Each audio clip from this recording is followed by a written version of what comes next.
High বন্ধুরা নমস্কার। দেখুন আজকে তৈরি করবো কাঁঠাল চচ্চড়ি, মানে কাঁঠাল মেটে বলা হয় যেটাকে। তার জন্য দেখুন এখানে এই যে মেটে নিয়েছি। মেটে এখানে রয়েছে মোটামুটি 3 কিলোর মতো। মেটেগুলোকে বেশ ভালোভাবে ছাড়িয়ে নিচ্ছি এবং পিস পিস করা হচ্ছে। এটা মামা, সঙ্গে দাদা রয়েছে, আমরা আরও অনেকেই রয়েছি। আজকে বেশ জমিয়ে এই কাঁঠাল মেটে হবে। পুরো ভিডিওটা দেখতে থাকবেন বন্ধুরা। চলুন তাহলে আজকে রান্নাটা শুরু করি। তো বন্ধুরা দেখুন এখানে কাঁঠাল আমি কিন্তু চাপিয়ে দিয়েছি। এখন আমি এই যে হলুদ দিয়েছি আর একটু লবণ দেবো, দিয়ে এই কাঁঠালটাকে ভালোভাবে ভাপিয়ে নেবো। ভাপিয়ে নিয়ে তারপরে এই কাঁঠালটাকে আমি ছেঁকে নেবো। তো বন্ধুরা আপনারা দেখলেন প্রথমে কাঁঠালটা ভেবে নিলাম, এখন কিন্তু আমি এই যে মেটেগুলোকে ভেবে নিচ্ছি। লবণ হলুদ দিয়েছি, আমার মোটামুটি ভেবে নেওয়া হয়ে গেছে। তো বন্ধুরা চলুন এই মেটেগুলোকে এখন ছেঁকে নেবো, তারপর কিন্তু সরষের তেলে ভেজে নেবো। মেটেগুলো ভেজে নেবো।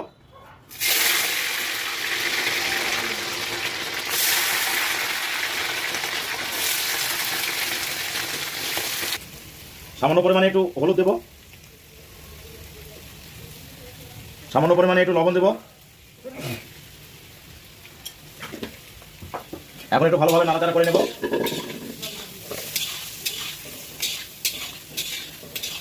তো বন্ধুরা দেখুন মেটেগুলো কিন্তু আমার ভেজে নেওয়া হয়ে গেছে, খুব সুন্দরভাবে আমি ভেজে নিয়েছি। এখন আমি উঠিয়ে নেব।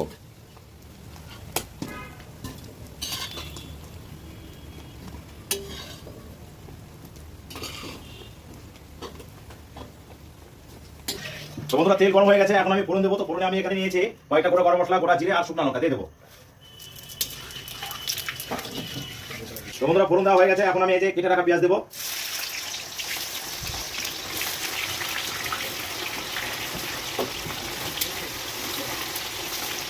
তো বন্ধুরা দেখুন ফোড়ন দেওয়ার পরে আমার পেঁয়াজ এবং যে রসুনটা সেটা কিন্তু ভালোভাবে ফ্রাই করে নেওয়া হয়ে গেছে।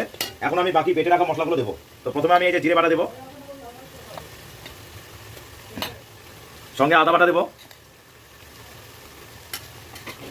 এই মশলাগুলো এখন একটু ভালোভাবে কষিয়ে নেব। এখন আমি বেটে রাখা লঙ্কা পেস্ট দিয়ে দেবো।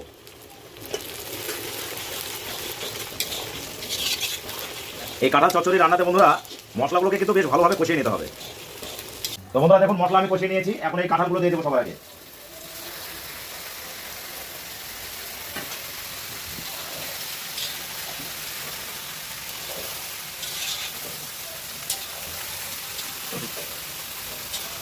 তো বন্ধুরা দেখুন আমি এই যে কাঁঠালটাকে কিন্তু ভালোভাবে কষিয়ে নিয়েছি। এখন আমি এখানে কিছু আলু দেবো। তো আলুটাও আমি ফ্রাই করে রেখেছি, এই যে আলুটা দিয়ে দেবো। তারপরে কিন্তু সবশেষে মেটেটা দেবো।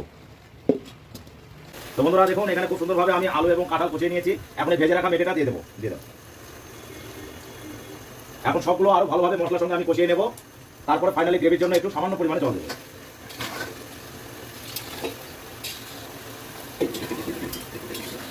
তো বন্ধুরা ফাইনালি আজকে আমার এই যে কাঁঠাল চচ্চড়ি কিন্তু রান্না কমপ্লিট হয়ে গেছে। মানে মেটে দিয়ে যে কাঁঠালের রেসিপি সেটা কিন্তু কমপ্লিট। দেখুন বন্ধুরা একবার কালারটা কত